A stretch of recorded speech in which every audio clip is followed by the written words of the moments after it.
Assalamualaikum warahmatullahi wabarakatuh. Assalamualaikum warahmatullahi wabarakatuh. Apa kabar anak-anakku sekalian? Sehat semua ya di rumah? Alhamdulillah, puji syukur kepada Allah Subhanahu wa taala yang masih memberikan kita nikmat sehat sehingga kita semua dapat beraktivitas hari ini walaupun dalam keadaan masih berlangsung Covid-19 ini, kita tetap semangat belajar ya walaupun secara PJJ. Dan telah hadir kesempatan ini guru kita yang mulia, senior dari guru-guru, yaitu Bapak Abdurrahman. Alhamdulillah. Apa kabar Pak Rahman? Ya baik, Pak. Sehat Pak ya? Sehat. Ya. Udah lama ya. Kita nggak ketemu nih hampir 5 bulan ya. Ya. Dari bulan Maret sampai sekarang ini alhamdulillah Allah temukan. Dan juga anak-anak kangen dengan Pak Rahman ya. Ya, mungkin anak kelas 1 baru kenal hari ini Pak Rahman ya. Kalau kelas 2 sampai kelas 6 sudah pernah diajar oleh Pak Rahman. Alhamdulillah. Pada kesempatan ini Pak Rahman akan bercerita atau kita nanti akan dapat mengambil ibrah dari pelajaran Pak Rahman untuk diceritakan kepada kita semua. Pada Pak Rahman nanti kita akan dengarkan juga bagaimana kisah Nabi Ibrahim dalam mengorbankan putra kesayangannya. Mari nanti kita sama-sama. Bagaimana Pak Rahman? Bisa siap sekarang? Insya Allah. Ya, diawali dengan ya cerita Pak Rahman dah ya. Gimana pengabdiannya selama 40 tahun lebih di MI Darul Ulum ini. Gimana Pak Rahman? Ya. Assalamualaikum warahmatullahi wabarakatuh. Waalaikumsalam. Anak-anakku sekalian, bagaimana keadaannya? Sehat? Alhamdulillah. Ya, saya akan menceritakan sedikit pengalaman saya mengajar di Darul Ulum.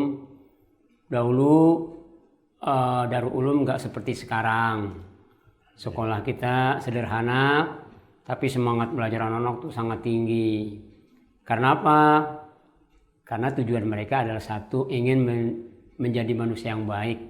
Berilmu walaupun sekolahnya sederhana, permainan sederhana, olahraga sederhana, tapi semangat mereka tinggi dengan tujuan bisa nanti sewaktu-waktu mereka akan menggunakan ilmunya di tengah-tengah masyarakat dan sangat berguna bagi, terutama bagi keluarganya dan pada umumnya bagi masyarakat dan pada umumnya juga bagi bangsa dan negaranya, Pak Oleh.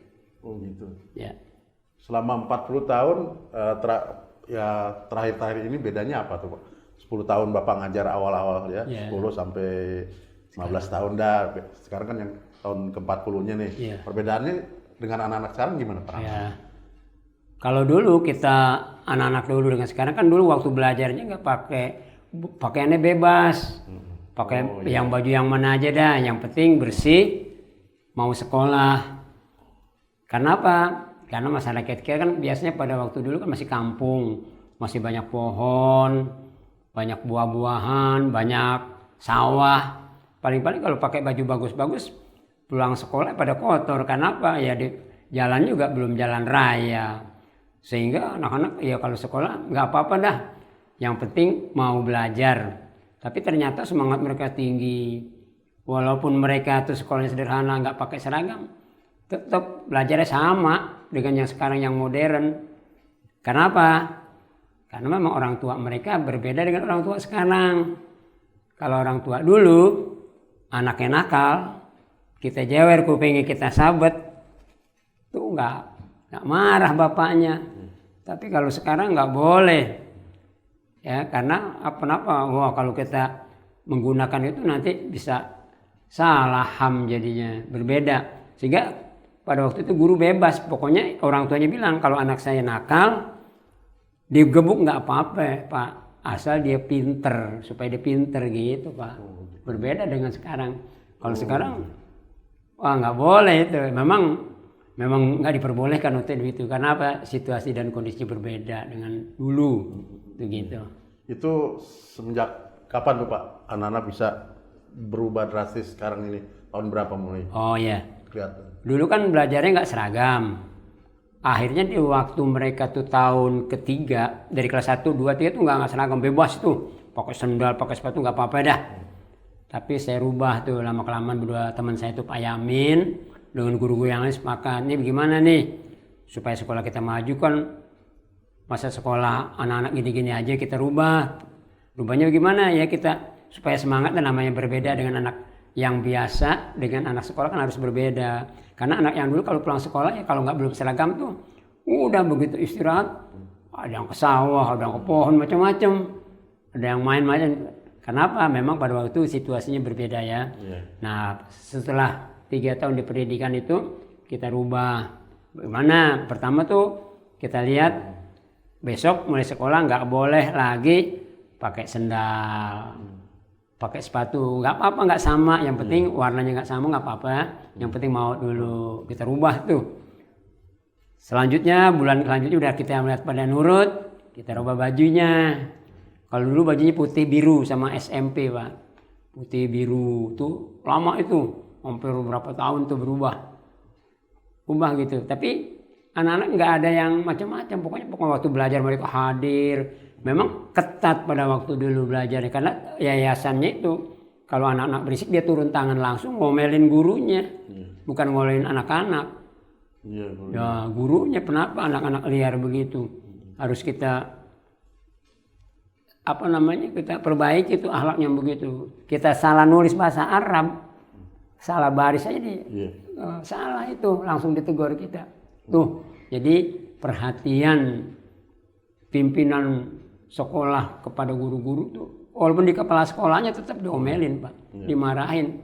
Kamu ngajar yang benar. Tuh, disiplin. Memang Ustaz Haji Mahfuz Basir disiplinnya luar biasa. Memang pada waktu itu kita kaget, diomelin. Tapi ilmu itu sebenarnya diomelin bukan tingkah laku kita yang dirubah disuruh. Jadi anak-anak pada waktu itu walaupun takut tapi suruh ngapain coba Bapak pikirin kalau dulu. Sekarang kita waktu masuk baca doa aja pada nggak mau, pada pulang dulu. Masuk sekolah harus baca, pulangnya abda'u bismillah hampir selesai itu. Tamat itu hampir anak itu hafal. Itu kan akidatul awam itu yang susah, tapi anak-anak kelas 1 kan hafal ya. Hafal. Coba kalau nggak percaya. Sekarang mungkin masih ada guru-guru yang apa, kita sendiri nggak apa tuh anak-anak. Tiap hari kita asah begitu, lama-lama mereka itu apa. Nah, untuk diterapkan hari ini ya bisa, tergantung guru-gurunya mau apa enggak gitu aja. Udah dicoba itu Pak, udah dicoba, cuman memang dasar anak-anaknya ogah gitu ya. Gimana itu Pak? Disuruh ogah aja gitu, ogah. Hampir ngumpet-ngumpet, hampir nggak masuk. Nggak masuk aja ntar disuruh gitu kan. Oh gitu. Kalau dulu malah berbeda situasinya. Kalau kita nggak suruh, coba siapa yang bisa apalin langsung. Oh saya Pak. Dia nantangin kita, dia malah. Karena Pak sekarang teknologi canggih, permainan udah banyak macam-macam. Sehingga apa? Ya malas belajar. Nah itu harus kita rubah tuh Pak. Rubah sikap terutama terhadap guru dan orang tuanya. Gitu Pak. Ya terima kasih Pak Rahman. Ini juga kan kita ntar lagi akan Idul Adha. Gitu. Ini anak-anak juga kan perlu pencerahan dari Pak Rahman ya tentang Idul Adha ini. Itu gimana ceritanya kisah Nabi Ibrahimnya. Ibrahim ya, dengan putranya Ismail gitu. Gimana Pak Rahman? Ya kalau dulu juga korban sama waktu sekolah walaupun patungan sedikit-sedikit harga kambing sama kebo bisa kita patungan. Anak-anaknya rajin nabung, tiap hari nabung sama seperti sekarang. Dengan pokoknya kalau yang mana kurban tuh pernah saya ingat dulu. Sekolah masakin anak-anak motong kambing, kumpul rame-rame situ. Dari pagi sampai sore, asar kira-kira kumpul. Gurunya yang masakin, makan di situ disendokin, gak ada yang pulang tuh Pak. Coba kalau sekarang kita begitu, gak mau anak-anaknya. Jadi semangat pada waktu itu memang betul-betul apa? Masih sederhana sekali semuanya. Mau sholat, mau wudhu, pompa air dulu. Mau belajar situasi gelap, udah jam 4 atau setengah 5 udah gelap, pasang lampu, kompak dulu. Semuanya itu memerlukan. Tapi dengan izin Allah anak-anak itu pinter-pinter semua. Lulus semuanya. Dengan semangat mereka yang tinggi dan guru-gurunya juga. Alhamdulillah semangat juga. Walaupun nulisnya aja pakai kapur. Berbeda sekarang udah bersih semua. Nggak ngebul coba kalau dulu. Wah kita nulis di papan tulis. Penghapus. Angin tiup nggak ada kipas angin. Ngebul tapi nggak berpengaruh, sehat semua itu. Karena mungkin keyakinan dan itikat mereka itu bagus sekali. Harus ditiru itu yang begitu gitu Pak sampai sekarang Pak.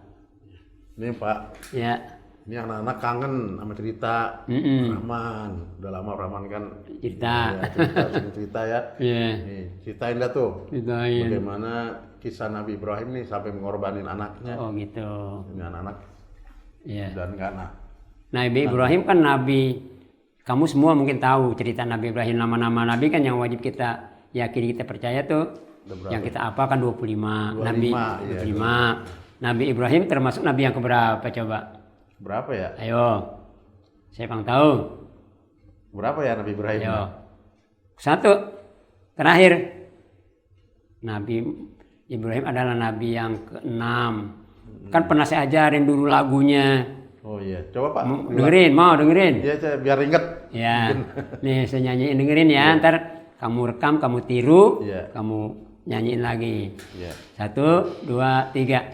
Adam, Idris, Nuh, Hud, Soleh, Ibrahim, Lut, Ismail, Ishak, Yakub, Yusuf, Ayub, Syuaib, Musa, Harun, Zulkifli, Daud, Sulaiman, Ilyas, Yunus, Zakaria, Yahya, Isa, Muhammad, Nabi terakhir. Tuh 25, gampang ngapalinnya itu. Jadi ketahuan tuh ya urutannya, urutan ketahuan ya. Iya. Jadi Ibrahim keberapa tuh jadi tadi? Dengerin nggak? Ibrahim keberapa jadinya? Ayo, berapa ya?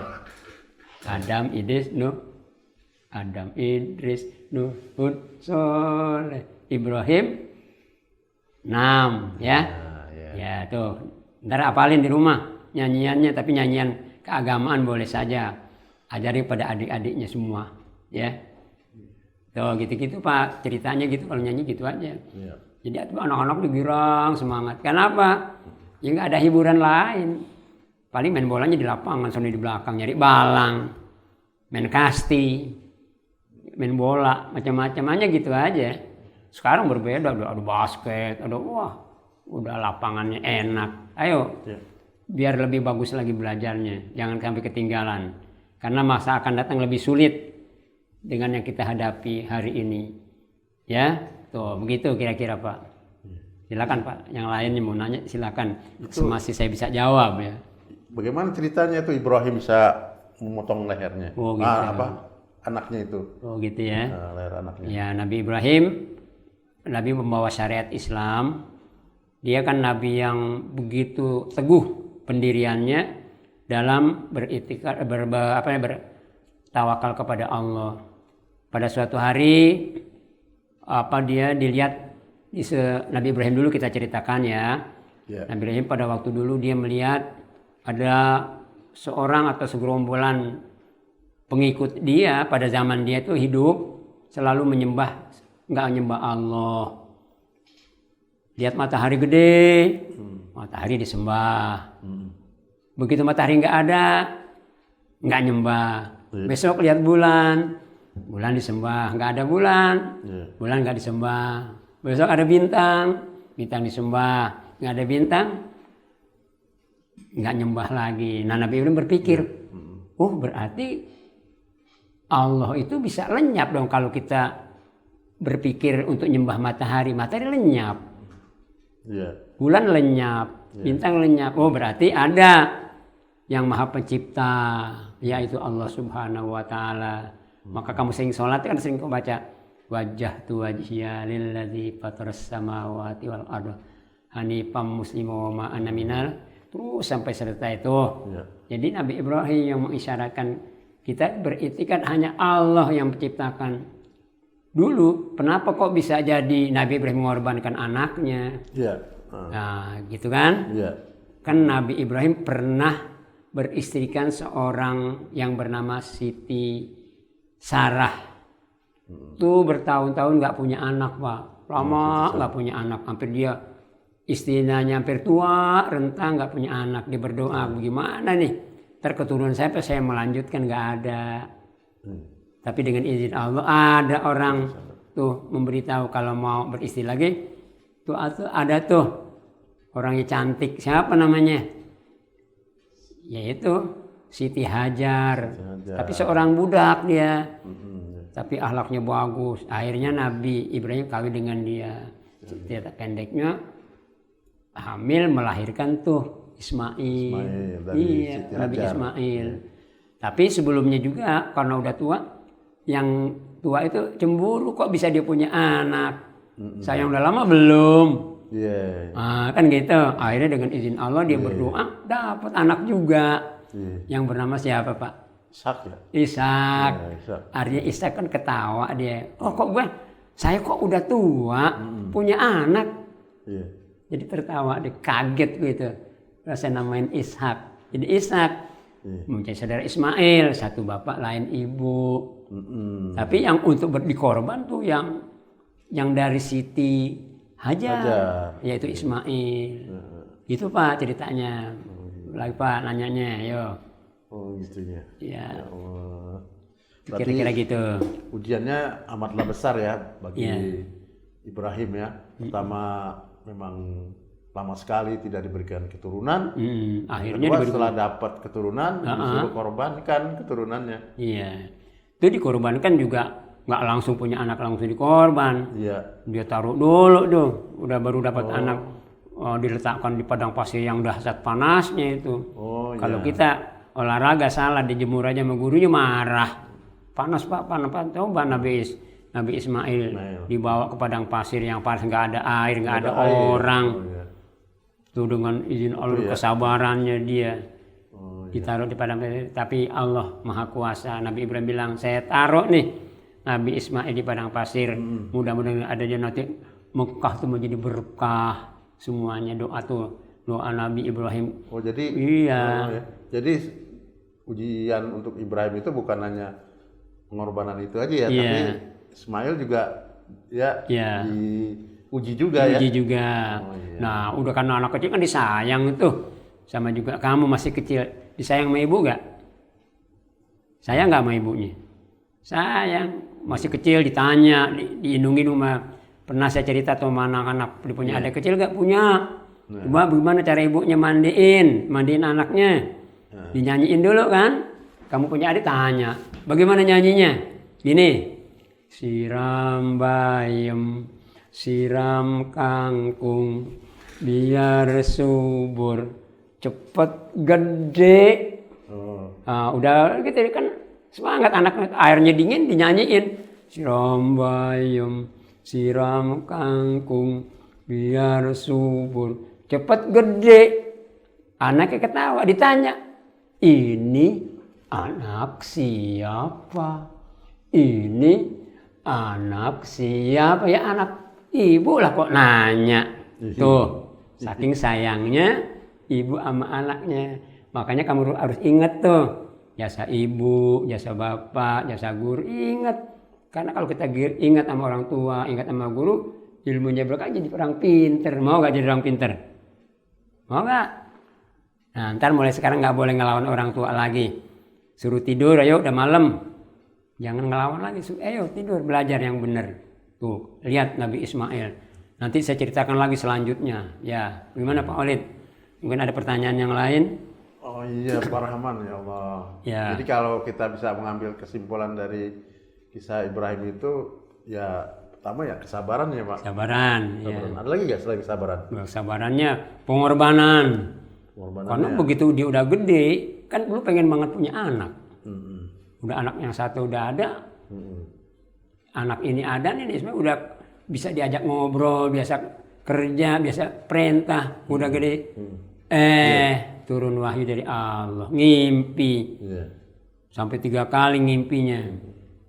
Anak-anak pernah ngimpi gak? Ayo, ngimpi ngapain? Ngimpi main layangan. Ya, ngimpi ngitung duit gini-gini. Ya kan? Lain ngimpi Nabi Ibrahim itu ru'yatus shodiqah. Artinya ngimpinya tuh pasti benar. Berbeda dengan kita ngimpi kita nggak benar. Kenapa? Habis main kotor kita tidur. Nah, mimpinya gak benar. Tapi Nabi Ibrahim bermimpi 3 hari berturut-turut suruh ngapain tuh? Suruh potong anaknya. Coba anaknya tadi dipengen banget udah ada udah gede disuruh potong. Kamu mau nggak? Coba kalau kamu udah gede dipotong, disuruh disembelih sama orang tuanya hari ini nih, kena Idul Kurban, mau nggak? Mau? Oh takut, nggak mau. Ya Allah nggak suruh manusia dikorbankan, tapi Nabi Ismail diajak kurban. Waktu dia perjalanan dia dandan sama ibunya Siti Sarah. Memang Pak mau ajak kemana? Ya pokoknya hiasin dah, dandanin.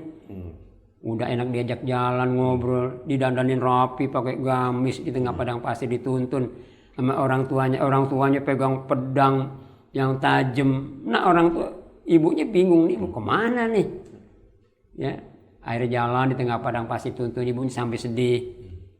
Datang setan, ya setan datang. Kalau dulu setan kelihatan, ya Nabi Ismail tuh bisa lihat setan. Kalau sekarang setannya banyak kelihatan, cuman nggak kita bisa tebak tuh setan apa bukan. Kalau dulu kelihatan tuh setan memang betul, ya.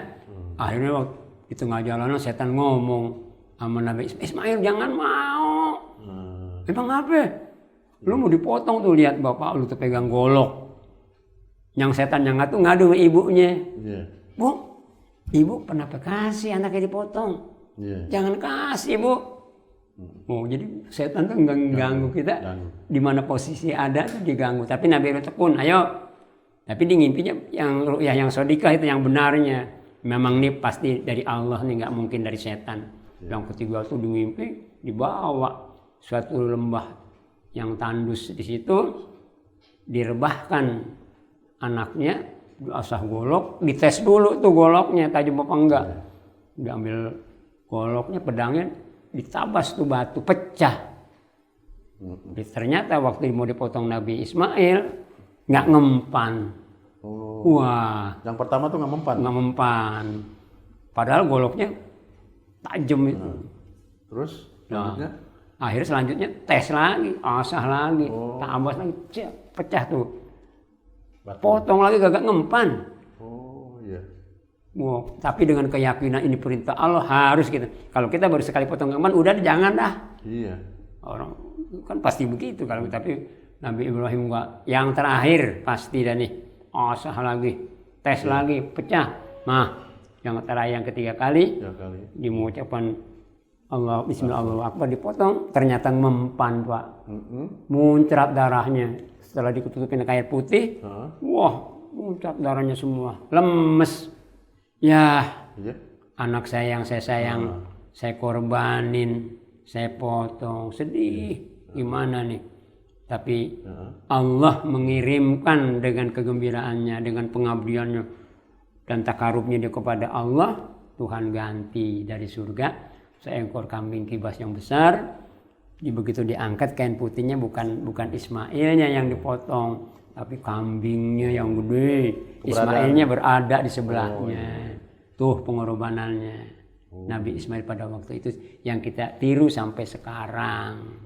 Jadi Ismailnya ada di sebelahnya ya? Iya, jadi ada. Langsung tuh berubah kambing yang Ismail itu berubah menggantikan tempat Ismail kambingnya. Iya, duduk di situ sebelahnya. Girang dah. Wah, berarti kamu telah berhasil pengorbananmu kepadaku, kata Allah. Begitulah, itulah pengorbanan seorang ayah kepada anaknya. Dan anaknya harus taat kepada orang tuanya. Kira-kira kamu taat kepada orang tua?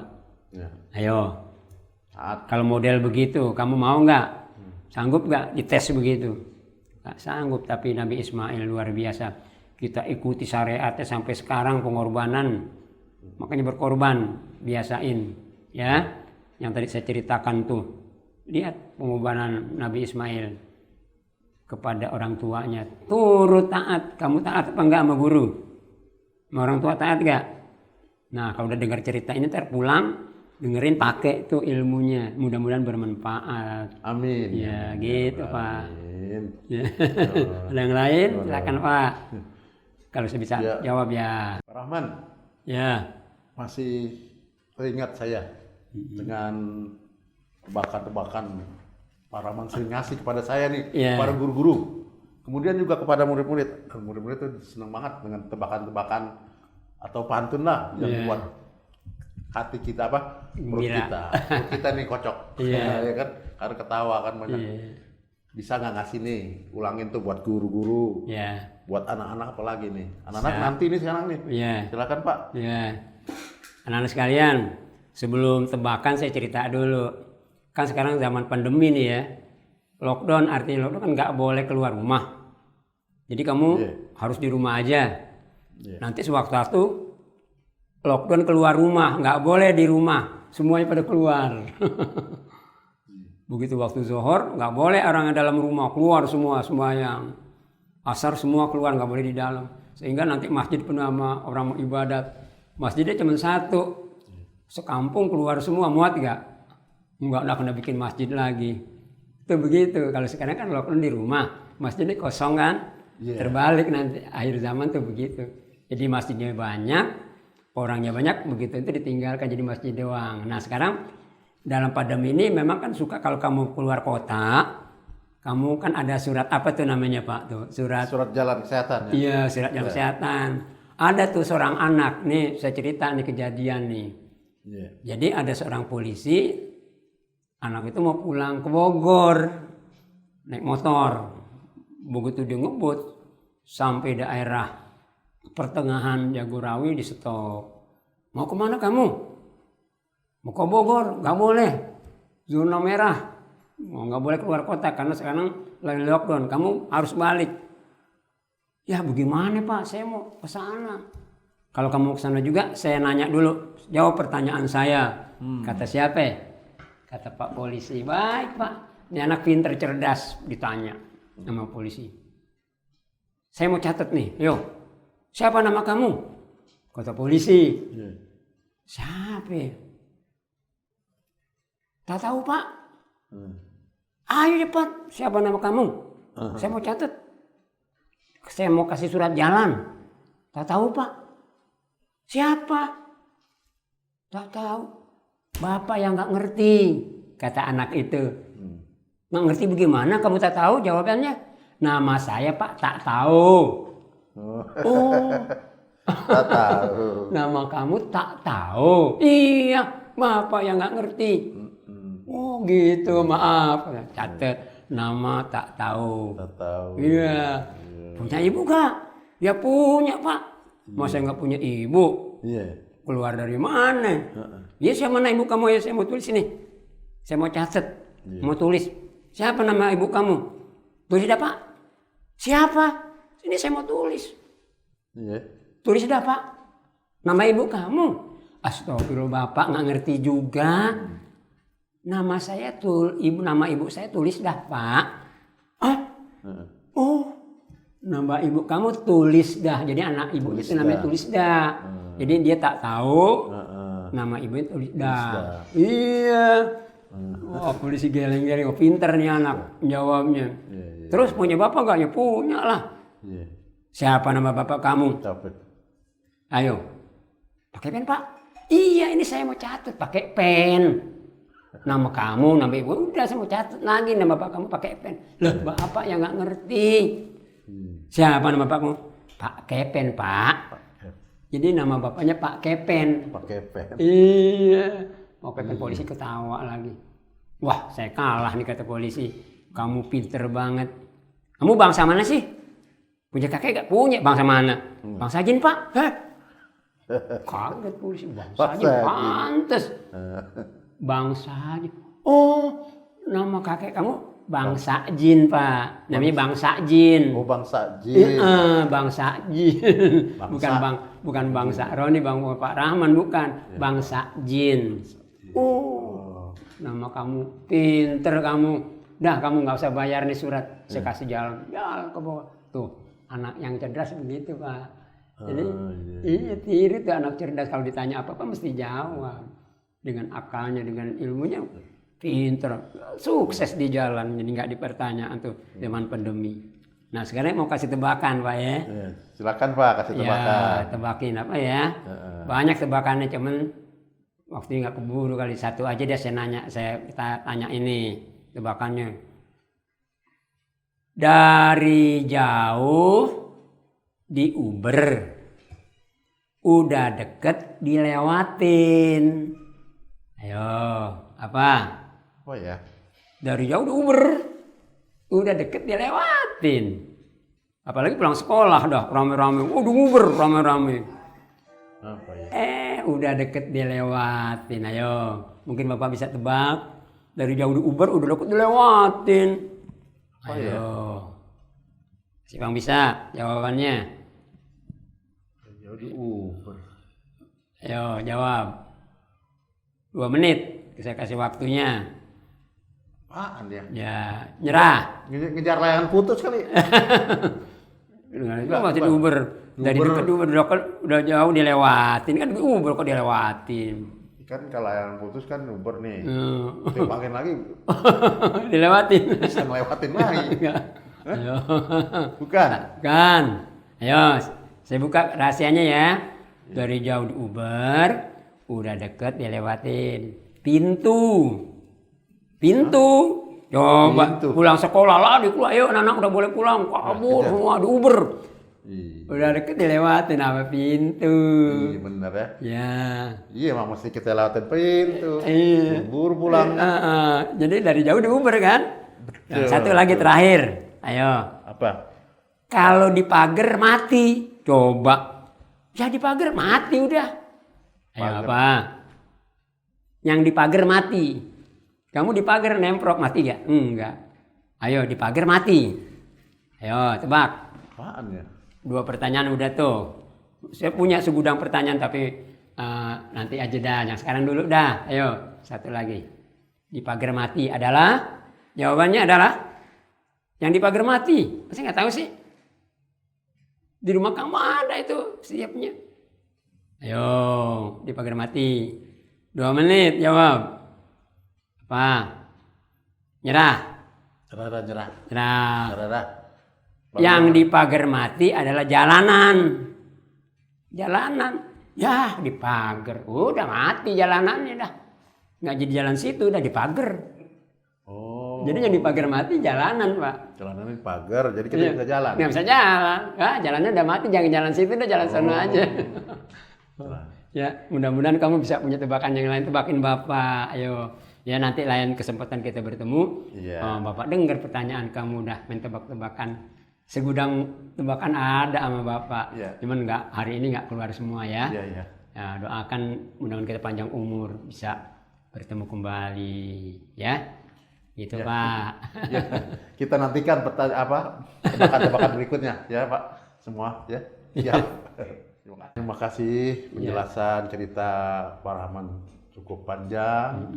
Ya, kami ucapkan terima kasih kehadirannya, bisa bertemu bersilaturahmi dengan anak-anak MI Darul Ulum nih pada kesempatan ini. Mudah-mudahan lusa insya Allah akan datang kita dapat bertemu bersilaturahmi walaupun dalam keadaan PJJ ini. Ya, terima kasih Pak Rahman atas kehadirannya. Ya. Anak-anakku sekalian, demikianlah PJJ kita, silaturahmi kita secara virtual dengan Bapak Abdurrahman SPDI. Saya tutup dengan akhirul kalam. Terima kasih atas perhatiannya. Assalamualaikum warahmatullahi wabarakatuh. Assalamualaikum warahmatullahi wabarakatuh.